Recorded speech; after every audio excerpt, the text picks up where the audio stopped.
स्वागत है आपका अपने YouTube चैनल पर। दोस्तों देखिए, बिहार दरोगा एसआई भर्ती परीक्षा 2025 के लिए दोस्तों यहाँ पर हम प्रैक्टिस सेट नंबर आपके लिए 9 लेकर के आए हैं। ठीक है दोस्तों, इस सीरीज का 8 प्रैक्टिस सेट आपको चैनल पर प्लेलिस्ट बना हुआ मिल जाएगा, तो वहाँ पर विजिट करके दोस्तों आपको लगा लेना है। ठीक है दोस्तों, तो चलिए दोस्तों आज का कार्रवाई स्टार्ट करते हैं और हम लोग प्रैक्टिस सेट देखते हैं। ठीक है, देखिए दोस्तों यहाँ पर आपको ये सेट नंबर 9 है।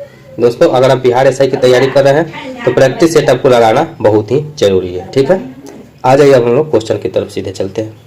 फर्स्ट नंबर क्वेश्चन में है कि अनुप्रस्थ तरंग में माध्यम के कण किस प्रकार गमन करते हैं।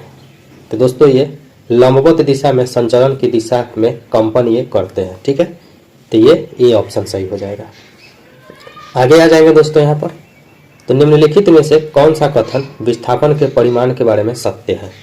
ये हो जाएगा, यह तय की गई दूरी से कम या उसके बराबर हो सकती है। ठीक है, तो बी ऑप्शन सही हो जाएगा। नेक्स्ट में है दोस्तों यहाँ पर, नेक्स्ट क्वेश्चन में है किसी वेग पर चलती हुई एक ट्रेन एक व्यक्ति को प्लेटफॉर्म पर एक गेंद को गिराता है। प्लेटफॉर्म पर खड़ा एक प्रेक्षक द्वारा देखा गया कि गेंद का मार्ग होगा, कैसा होगा दोस्तों, एक परवलय होगा। ठीक है, नेक्स्ट में आ जाइए। नेक्स्ट में है दोस्तों यहाँ पर द इनहेरिटेंस ऑफ लॉस के लेखक कौन है। तो दोस्तों किरण देसाई इसके लेखक है, डी ऑप्शन सही हो जाएगा। नेक्स्ट में है दोस्तों यहाँ पर तारीख है मुबारक शाही दिल्ली सल्तनत का फारसी भाषा का इतिहास है, इसके लेखक कौन थे। तो दोस्तों याहिया बिन अहमद सरहिंदी इसके लेखक थे। नेक्स्ट क्वेश्चन पे आ जाइए। यहाँ पे दोस्तों ऑस्ट्रेलिया और कनाडा जैसे स्वशासित उपनिवेशों के मॉडल पर ब्रिटिश साम्राज्य के भीतर स्वराज या स्वशासन के दावे को 1905 में कांग्रेस के मंच से किसने सामने रखा था। दोस्तों गोपाल कृष्ण गोखले के द्वारा ये प्रस्ताव रखा गया था। नेक्स्ट में आ जाइए। यहाँ पे दोस्तों बच्चों की शिक्षा से संबंधित अंतिम उपधारा के 2002 में मौलिक कर्तव्यों के एक भाग के रूप में जोड़ी गई थी। इस संशोधन की संविधान में डैश के तहत शामिल किया गया था। दोस्तों ये अनुच्छेद 21A के तहत शामिल किया गया था। आगे आ जाएंगे दोस्तों, यहाँ पे है राष्ट्रपति की परिलब्धियां तथा भत्ते उनके कार्यालय से संबंधित अन्य व्यय भारत के डैश में प्रसारित किए जाते हैं, किसमें, संचित निधि में। नेक्स्ट क्वेश्चन पे आ जाइए। यहाँ पे है मौलिक कर्तव्य डैश पर लागू होते हैं, किस पर, नागरिकों पर लागू होते हैं मौलिक कर्तव्य। नेक्स्ट में आ जाइए। यहाँ पर है दोस्तों कौन सा लोक नृत्य देवी दुर्गा और महिषासुर के बीच कृत्रिम युद्ध को दर्शाता है। तो दोस्तों ये डांडिया रास इसको दर्शाता है। नेक्स्ट में आ जाइए। यहाँ पे है उष्णकटिबंधीय सदाबहार वनों के संबंध में निम्नलिखित में से कौन सी विशेषता सही नहीं है। तो दोस्तों इन वनों में वर्ष के लगभग 100 सेंटीमीटर वर्षा होती है, एक गलत कथन है, तो ये ऑप्शन आपका करेक्ट आंसर हो जाएगा। नेक्स्ट में आ जाइए दोस्तों। यहाँ पर नेक्स्ट क्वेश्चन में है कि निम्नलिखित में से कौन मोरक्को यात्री मोहम्मद बिन तुगलक के शासनकाल के दौरान भारत आए थे। तो ये कौन थे, इब्न बतूता जो भारत आए थे। नेक्स्ट में आ जाइए। नेक्स्ट क्वेश्चन में है दोस्तों यहाँ पर है यह एक ऐसी फसल है जिसका उपयोग खाद्यान्न और चारे दोनों के रूप में किया जाता है। यह खरीफ फसल है जिसे उगाने के लिए 21 डिग्री सेल्सियस से 27 डिग्री सेल्सियस के बीच तापमान और यह पुरानी जलोढ़ मिट्टी की आवश्यकता होती है। इसको फसल को हमको पहचानना इसके अनुसार क्या हो जाएगा, मक्का हो जाएगा। ठीक है दोस्तों, इसका राइट आंसर। नेक्स्ट में आ जाइए। यहाँ पे है भारतीय पैरालंपिक समिति के वर्तमान यानी कि मार्च 2025 के अनुसार अध्यक्ष कौन है। तो ये हो जाएंगे देवेंद्र झांझरिया, बी ऑप्शन सही हो जाएगा। नेक्स्ट में आ जाइए। यहाँ पर है भारत का सबसे लंबा समुद्री पुल कौन सा है। तो दोस्तों ये अटल सेतु इसका राइट आंसर हो जाएगा। नेक्स्ट में आ जाइए। यहाँ पे है केंद्र सरकार ने देश में 1 जुलाई 2024 से इंडियन पिनल कोड IPC की जगह कौन सी संहिता लागू की है। तो ये हो जाएगा भारतीय न्याय संहिता BNS। ठीक है, नेक्स्ट में आ जाइए। नेक्स्ट क्वेश्चन में है दोस्तों देखिए, एक कण पर सदैव उसके वेग के लंबवत नियत परिमाण का बल कार्य करता है। ठीक है, फलस्वरूप कण का एक समतल में गति करता है, इससे क्या निष्कर्ष निकलता है। तो दोस्तों कण एक वृत्तीय पथ पर गति करता है, इससे ये निष्कर्ष निकलता है। नेक्स्ट में आ जाइए। यहाँ पे तापमान को बढ़ाने पर गैस का दाब बढ़ जाता है, क्योंकि उच्चतर तापमान पर क्या होता है, तो दोस्तों गैस अणुओं की गतिज ऊर्जा उच्चतर होती है। तो ये सी ऑप्शन सही हो जाएगा। नेक्स्ट में आ जाइए। नेक्स्ट क्वेश्चन में दोस्तों यहाँ पर देखिए, यहाँ पे दोस्तों कि मानव आंखों में निकट दृष्टि दोष को क्या कहा जाता है, तो इसको मायोपिया बोला जाता है। ठीक है दोस्तों, और दूरदृष्टि दोष को हाइपरमेट्रोपिया बोला जाता है। नेक्स्ट में आ जाइए। यहाँ पर आर्य समाज की स्थापना स्वामी दयानंद सरस्वती द्वारा डैश में की गई थी। कब किया गया था दोस्तों? 1875 ईस्वी में किया गया था। नेक्स्ट क्वेश्चन पे आ जाइए। यहाँ पे दोस्तों निम्नलिखित में से कौन सी अभिव्यक्ति सही है? क्या हो जाएगा इसका? सकल प्राथमिक घाटा बराबर हो जाएगा सकल राजकोषीय घाटा माइनस शुद्ध ब्याज देनदारी। तो ये इसका डी ऑप्शन सही हो जाएगा। नेक्स्ट में आ जाइए। आवेग को किस प्रकार परिभाषित किया जा सकता है? तो दोस्तों किसी पिंड पर थोड़े समय के लिए कार्य करने वाला बल। डी ऑप्शन सही हो जाएगा। नेक्स्ट में आ जाइए। निम्नलिखित में से कौन सा युग्म सही सुमेलित नहीं है? तो दोस्तों ब्लू लाइन बैडमिंटन से ये सुमेलित नहीं है। ठीक है, आगे चलिए नेक्स्ट क्वेश्चन की तरफ है। यहाँ पर है दोस्तों, संविधान 86वें संशोधन अधिनियम 2002 द्वारा निम्न में से किसे संविधान में शामिल किया गया था? तो दोस्तों मौलिक अधिकार के रूप में प्राथमिक शिक्षा को। तो ये बी ऑप्शन सही हो जाएगा। नेक्स्ट में है दोस्तों, यहाँ पे देखिए क्वेश्चन नंबर 25। ठीक है, भारत के स्वतंत्रता संग्राम के दौरान निम्नलिखित घटनाओं पर विचार कीजिए। तो दोस्तों क्या है, ऊपर दी गई घटनाओं को निम्नलिखित में से कौन सही कालानुक्रम है इसको बताना है। ठीक है दोस्तों, तो इसका राइट आंसर हो जाएगा, पहले हो जाएगा 2 सूरत विभाजन, उसके बाद हो जाएगा 4। ठीक है, मार्लो मिंटो सुधार, उसके बाद होम रूल आंदोलन, उसके बाद खेरा सत्याग्रह। इस प्रकार सबका सी ऑप्शन सही जा रहा है। नेक्स्ट में आ जाइए। यहाँ पे है दोस्तों, सरकार के विरोध में असेंबली में बम फेंकने के समय भगत सिंह की उम्र क्या थी? तो ये दोस्तों 21 साल से थोड़ा ज़्यादा था। नेक्स्ट में आ जाइए। यहाँ पे है 1930 में महात्मा गांधी ने सविनय अवज्ञा आंदोलन कहाँ से प्रारंभ किया था? तो उन्होंने दांडी से सविनय अवज्ञा आंदोलन प्रारंभ किया था। नेक्स्ट में आ जाइए। यहाँ पे इनमें से 1945-46 में दिल्ली में हुए INA के मुकदमों के पक्ष में पेश हुए वकील कौन थे? ये थे भोला भाई देसाई। नेक्स्ट में आ जाइए। सुदर्शन झील का निर्माण निम्न में से किस शासक के काल में हुआ था? तो ये चंद्रगुप्त मौर्य के काल में हुआ था। नेक्स्ट में आ जाइए दोस्तों। यहाँ पे है दोस्तों, नौसेना अभ्यास कटलस एक्सप्रेस 2024 का आयोजन किस देश में किया गया? तो ये दोस्तों सेशेल्स में किया गया है। नेक्स्ट में विश्व की सबसे बड़ी लोकतांत्रिक चुनाव प्रक्रिया 2024 में किस देश में पूरी हुई? तो ये दोस्तों अपने देश भारत में पूरा हुआ था। नेक्स्ट में आ जाइए। यहाँ पे है दोस्तों, बुनियादी पशुपालन सांख्यिकी 2024 के अनुसार सही कथन चुने। कौन सही कथन है दोस्तों? तो देखिए, एक तो ये हो जाएगा 1 नंबर, उसके बाद हो जाएगा 2 और ये 3, ये 3 कथन, तो सी ऑप्शन करेक्ट हो जाएगा। नेक्स्ट में आ जाइए। द्रव को गर्म करने पर उसका अपवर्तनांक सामान्यतः क्या होता है? तो दोस्तों ये घटता है। ठीक है, नेक्स्ट में आ जाइए। यहाँ पर है, पीने योग्य जल के लिए जल को शुद्ध बनाने में प्रयोग की जाने वाली फिटकिरी रासायनिक दृष्टि से होती है क्या? द्विक लवण होती है। नेक्स्ट में देखिए, यहाँ पे है दोस्तों, देखिए वायुमंडल में तड़ित द्वारा किस गैस का स्थिरीकरण हो जाता है? तो ये नाइट्रोजन का स्थिरीकरण हो जाता है। नेक्स्ट में है, औरंगजेब के बाद अर्थात मुगल के पतनावस्था के में जहांगीर शाह मुगल गद्दी पर निम्न में से किस मुगल शासक के बाद बैठा था? तो दोस्तों ये उपयुक्त में से कोई नहीं हो जाएगा। नेक्स्ट में आ जाइए। दादा भाई नौरोजी निम्न में से किस वर्ष भारतीय राष्ट्रीय कांग्रेस के अध्यक्ष नहीं बने थे? तो दोस्तों ये 1857 में वो नहीं बने थे। नेक्स्ट में है, 1942 ईस्वी में जयप्रकाश नारायण कहाँ के जेल से निकल भागने में सफल रहे थे? तो ये दोस्तों हजारीबाग जेल से सफल रहे थे भागने में। नेक्स्ट में आ जाइए।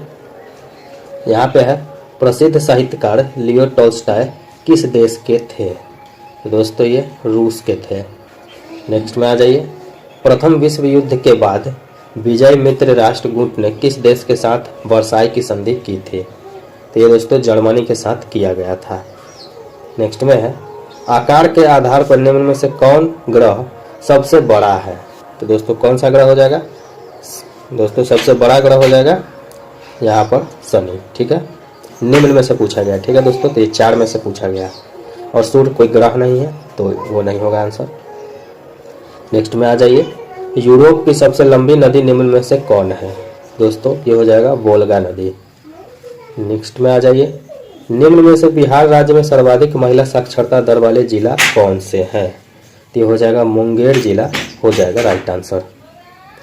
नेक्स्ट क्वेश्चन में आ जाइए, यहाँ पे है दोस्तों सिद्धांत है और प्रेरणा देश है, तो हमको मिलान करना है। देखिए इसका राइट आंसर हो जाएगा, देखिए ए का हो जाएगा ए का हो जाएगा 2 मूल अधिकार संयुक्त राज्य अमेरिका। ठीक है, उसके बाद बी का 1 हो जाएगा संसदीय व्यवस्था ब्रिटेन, सी का 3 हो जाएगा नीति निदेशक तत्व आयरलैंड। ठीक है, उसके बाद संविधान संशोधन की प्रक्रिया दक्षिण अफ्रीका। इस प्रकार से आपका ए ऑप्शन सही हो जाएगा। आगे आ जाइए, इसमें भी दोस्तों यहाँ पर है दोस्तों सूची 1 का 2 से मिलान करना है। तो देखिए यहाँ पर हो जाएगा आपका ए का 4 हो जाएगा बम्बई प्लान JRD टाटा। ठीक है, उसके बाद बी का हो जाएगा 3। ठीक है, जन योजना MN रॉय। उसके बाद सी का हो जाएगा 2। ठीक है, सी का 2 गांधीवादी योजना नारायण अग्रवाल और सर्वोदय योजना हो जाएगा आपका 1। ठीक है, जयप्रकाश नारायण। इस प्रकार से आपका बी ऑप्शन सही हो जाएगा। नेक्स्ट में आ जाइए, यहाँ पे है दोस्तों IPL 2025 ऑक्शन में शामिल होने वाले सबसे कम उम्र के खिलाड़ी बने बिहार के वैभव सूर्यवंशी किस टीम का हिस्सा बने हैं? तो दोस्तों ये राजस्थान रॉयल्स का हिस्सा बने हैं। नेक्स्ट में आ जाइए, किस नोबेल पुरस्कार भारतीय विजेता के द्वारा सपनों की रोशनी नामक पुस्तक का विमोचन किया गया है? तो ये कैलाश सत्यार्थी के द्वारा किया गया है। नेक्स्ट में है किस भारतीय पर्यावरणविद को गोल्ड मैन पुरस्कार 2024 के लिए चुना गया है? तो इसका राइट आंसर हो जाएगा Alok Shukla. C option correct हो जाएगा। नेक्स्ट में आ जाइए, मानव शरीर में ऑक्सीजन का अभिगमन होता है, कैसे होता है दोस्तों? देखिए पहले जाएगा रक्त द्वारा। ठीक है, उसके बाद हो जाएगा फुफ्फुस द्वारा, उसके बाद उत्तक द्वारा। ठीक है, ये भी ऑप्शन करेक्ट हो जाएगा। नेक्स्ट में आ जाइए, लैक्टोज के जल अपघटन से प्राप्त होता है क्या? ग्लूकोज होगा और ग्लैक्टोज। तो ये राइट आंसर हो जाएगा ए ऑप्शन। नेक्स्ट में है दोस्तों यहाँ पर, चूने को जलाने पर कैल्शियम ऑक्साइड तथा कार्बन डाइऑक्साइड प्राप्त होने की प्रक्रिया क्या कहलाती है? तो इसका राइट आंसर हो जाएगा अपघटन प्रक्रिया कहलाती है। नेक्स्ट में है ऋणावेशित परमाणु यानी कि ऋणायन में प्रोटॉन की संख्या क्या है? इसका हो जाएगा परमाणु में इलेक्ट्रॉनों की संख्या से कम हो जाएगा। नेक्स्ट में आ जाइए, यहाँ पर है नीति दर्रा कहाँ पर है? नीति दर्रा दोस्तों उत्तराखंड में है। नेक्स्ट में है बिहार में जनजातियों का बिहार की कुल जनसंख्या का कितना प्रतिशत है? तो दोस्तों ये 1.3% है। नेक्स्ट में है भारत का सुदूर पश्चिमी बिंदु कौन सा है? तो दोस्तों ये 68 डिग्री 7 मिनट पूर्वी देशांतर गुजरात में स्थित है। नेक्स्ट में आ जाइए दोस्तों, यहाँ पे है दोस्तों इस्लामी आतंकवादियों द्वारा न्यूयॉर्क स्थित वर्ल्ड ट्रेड सेंटर पर हमला किया गया था। कब किया गया था? 11 सितंबर 2001 को। नेक्स्ट में आ जाइए, यहाँ पे है 1993 में भारत सरकार ने मानवाधिकारों के उल्लंघन की निगरानी के लिए एक संस्था NHRC की स्थापना की थी। NHRC का पूर्ण रूप क्या है? तो इसका हो जाएगा नेशनल ह्यूमन राइट्स कमीशन। ठीक है, नेक्स्ट में आ जाइए, यहाँ पे है भारत के स्वतंत्रता संग्राम से संबंधित निम्नलिखित में से कौन सी घटना उसके घटित होने से वर्ष से सुमेलित है? तो ये 1922 चौरी चौरा कांड के प्रत्यक्ष परिणाम के रूप में महात्मा गांधी ने राष्ट्रीय असहयोग आंदोलन को रोक दिया था। नेक्स्ट में आ जाइए, भारत में लू हवाओं का संबंधित समानता किस मौसम से है? तो ये गर्मी के मौसम से संबंधित है। नेक्स्ट क्वेश्चन में दोस्तों यहाँ पर निम्नलिखित में से कौन सी पर्वत श्रृंखला हिमालय पर्वतमाला का भाग नहीं है? तो ये हो जाएगा महादेव पर्वत श्रृंखला। नेक्स्ट में आ जाइए, यहाँ पे है दोस्तों, सुमी बैप्टिस्ट चर्च भारत के किस राज्य में स्थित है? तो दोस्तों ये कहाँ पे है? नागालैंड में स्थित है। नेक्स्ट में है, निम्न में से किस नदी को दक्षिणी गंगा कहा जाता है? तो दोस्तों गोदावरी को दक्षिण की गंगा कहा जाता है। निम्नलिखित में से किस क्षेत्र में श्रमिक ऐसी वस्तुओं का उत्पादन करते हैं जो तृतीय क्षेत्र का नहीं है? तो दोस्तों चीनी मिल इसका राइट आंसर हो जाएगा। नेक्स्ट में आ जाइए, भारत ऊर्जा सप्ताह 2025 कब आयोजित किया गया है? तो दोस्तों 11 से 14 फरवरी 2025। नेक्स्ट में है, किस देश के मेदिन पोया पर्व में भारतीय उच्चायोग द्वारा एक बौद्ध प्रदर्शनी का शुभारंभ किया गया है? तो ये हो जाएगा श्रीलंका, इसका राइट आंसर हो जाएगा। नेक्स्ट में आ जाइए, बिलियर्ड्स संग्रहालय में किसे billiards hall of the fame में शामिल किया गया है? ये हो जाएगा Pankaj Advani, right answer. Next में आ जाइए, यहाँ पे दोस्तों निम्नलिखित में से कौन सी एक अपचायी अभिक्रिया है? तो दोस्तों 2HGOS उष्मा, HglO2 गैस, सी ऑप्शन सही हो जाएगा। नेक्स्ट में आ जाइए, यहाँ पे है दोस्तों, देखिए यहाँ पे दोस्तों, जब एक ठोस पिंड को पानी में डुबाया जाता है तो उसके भार में ह्रास को हो जाता है। इस ह्रास कितना होता है? तो दोस्तों ये विस्थापित पानी के भार से संबंधित नहीं है, ठीक है।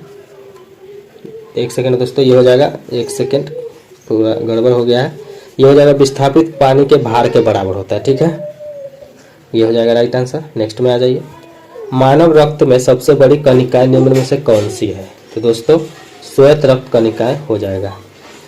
नेक्स्ट में है, निम्न में से कौन सा घेरा गले में मौजूद होता है ताकि यह सुनिश्चित किया जा सके कि वायु मार्ग को नुकसान न पहुंच सके? तो ये हो जाएगा उपास्थि हो जाएगा। नेक्स्ट में आ जाइए, यहाँ पे है दोस्तों, 23 जून 1757 को ब्रिटिश ईस्ट इंडिया कंपनी ने इनमें से किस युद्ध में बंगाल के नवाब पर निर्णायक जीत हासिल की थी?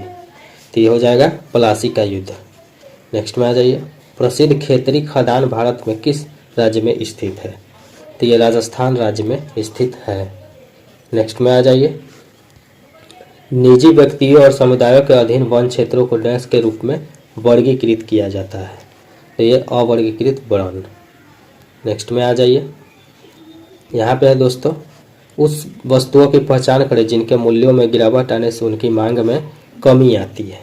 तो ये हो जाएगा गिफिन वस्तु है।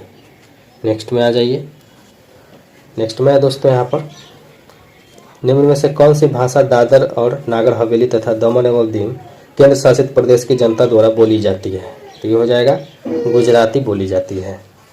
नेक्स्ट में, भारत के उपोष्ण कटिबंधीय वनस्पतीय क्षेत्रों में वार्षिक औसत तापमान की सीमा क्या है? तो ये हो जाएगा 17 डिग्री सेल्सियस से 24 डिग्री सेल्सियस, ये ऑप्शन सही हो जाएगा। नेक्स्ट में है, इनमें से किस भाषा को 1967 में भारत की राजभाषाओं की सूची में शामिल किया गया था? सिंधी भाषा को शामिल किया गया था। नेक्स्ट में आ जाइए, भारत के प्रथम ईसाई मिशनरी संगठन सेरामपुर मिशन की स्थापना डैश द्वारा की गई थी? तो ये विलियम कैरी के द्वारा किया गया था। नेक्स्ट में आ जाइए, यहाँ पे है दोस्तों, डैश में किसानों, फूल और बागवानी के संवर्धन हेतु एंथुरियम महोत्सव मनाया जाता है? तो ये मिजोरम में मनाया जाता है। नेक्स्ट में आ जाइए, यहाँ पे है दोस्तों, पोवा मक्का डैश राज्य में गरुचाहल पहाड़ी की चोटी पर स्थित है? तो ये असम में स्थित है। भारत में कटीले सींग वाली जंगली आइबेक्स में डैश में पाया जाता है? कहाँ पाया जाएगा दोस्तों? ये पर्वतीय वनों में पाया जाता है। नेक्स्ट में आ जाइए, दिल्ली विधानसभा के अध्यक्ष के रूप में किसे चुना गया है? तो दोस्तों ये विजेंद्र गुप्ता को चुना गया है। नेक्स्ट में आ जाइए, भारतीय सेना ने पहला अपाचे लड़ाकू हेलीकॉप्टर स्क्वाड्रन कहाँ स्थापित किया है? तो दोस्तों ये जोधपुर में स्थापित किया गया है। नेक्स्ट में आ जाइए, केंद्र सरकार ने नागरिकता संशोधन कानून CAA 2019 को मार्च 2024 में लागू किया। इसके तहत भारत में 5 साल बिता चुके किन देशों के अल्पसंख्यकों को नागरिकता देने का प्रावधान है? तो ये हो जाएगा पाकिस्तान, अफगानिस्तान और बांग्लादेश। सी ऑप्शन सही। नेक्स्ट में आ जाइए, रोगजनक सूक्ष्म जीवों की वृद्धि को रोकने वाली दवाओं को क्या कहा जाता है? तो ये हो जाएगा एंटीबायोटिक्स। नेक्स्ट में है, गले का एक फैला हुआ हिस्सा जो लड़कों में आवाज बॉक्स को बढ़ाने के लिए जिम्मेदार होता है, उसको क्या कहते हैं? तो ये हो जाएगा एडम का सेब। ये डी ऑप्शन हो जाएगा। नेक्स्ट में है, विभिन्न प्रकार के अस्थायी उत्तकों के निर्माण के लिए किस उत्तक की कोशिकाओं को अलग किया जाता है? तो ये मेरिस्टेमेटिक हो जाएगा राइट आंसर। नेक्स्ट में है, मानव में स्वप्त रक्त का अणु WBC का व्यास होता है लगभग कितना होता है? तो ये 0.007 mm होता है। नेक्स्ट में है, नलिका यानी कि बेसल जिसमें जल संवहन की महत्वपूर्ण कोशिका है, कौन सा हो जाएगा? आवृत बीजी। नेक्स्ट में है, 1931 में इलाहाबाद के अल्फ्रेड पार्क में पुलिस से लड़ते हुए निम्नलिखित में से किस क्रांतिकारी ने खुद को गोली मार ली थी? तो ये चंद्रशेखर आजाद सही आंसर हो जाएगा। नेक्स्ट में आ जाइए, भारत में 14 प्रमुख भारतीय अनुसूचित वाणिज्यिक बैंकों का राष्ट्रीयकरण इनमें से किस वर्ष हुआ था? तो ये हो जाएगा 1969 ईस्वी में। नेक्स्ट में है, वायु निगम अधिनियम 1953 के तहत कितने एयरलाइनों का राष्ट्रीयकरण किया गया था? तो ये 9 एयरलाइनों का किया गया था। नेक्स्ट में आ जाइए, यहाँ पे है दोस्तों, ये मैथमेटिक्स का क्वेश्चन है, ठीक है। तो इसका हम आपको राइट आंसर बता देते हैं, 13 हो जाएगा इसका। उसके बाद आगे आ जाइए, यहाँ पर हो जाएगा आपका 60 हो जाएगा, ठीक है। यहाँ पर आ जाइए, यहाँ पे आपका बी हो जाएगा। उसके बाद आगे आ जाएंगे तो यहाँ पे आपका देखिए सी हो जाएगा। और यहाँ पे देखिए दोस्तों 97 का, तो 97 का आपको यहाँ पर देखिए क्या हो जाएगा? सी हो जाएगा। अब आगे चलिए, देखिए यहाँ पर अंग्रेजी का क्वेश्चन है, select the correct passive form of given sentence, the new owner hired a lot of new server. तो इसका right answer, a lot of new servers were hired by a new owners, A option. Next में आ जाइए, यहाँ पे है दोस्तों, select the correct direct form of given sentence, John said that he was there to resolve that fight for them. तो इसका हो जाएगा, John said I am here to resolve this fight for you, ये B option हो जाएगा। निम्नलिखित में से यहाँ पर देखिए, निम्नलिखित प्रश्नों में 4 विकल्पों में से उस विकल्प का चयन करें जो वाक्यांश के लिए सही शब्द का विकल्प है। जिस पर हमला किया गया हो तो उसको क्या बोला जाता है? आक्रांत बोला जाता है, बी ऑप्शन। दोस्तों यहाँ पर आपका सेट हो चुका है पूरी तरह से कंप्लीट। अगर आप चैनल पर नए हैं तो चैनल को सब्सक्राइब, वीडियो को ज़्यादा से ज़्यादा लाइक शेयर जरूर करें। प्रैक्टिस सेट लगाने के लिए चैनल को सब्सक्राइब जरूर कर लो। यहाँ पर हिस्ट्री, ज्योग्राफी और पॉलिटी वगैरह सभी क्लासेस भी चलती हैं। तो मिलते हैं नेक्स्ट वीडियो में, तब तक के लिए धन्यवाद, जय हिंद।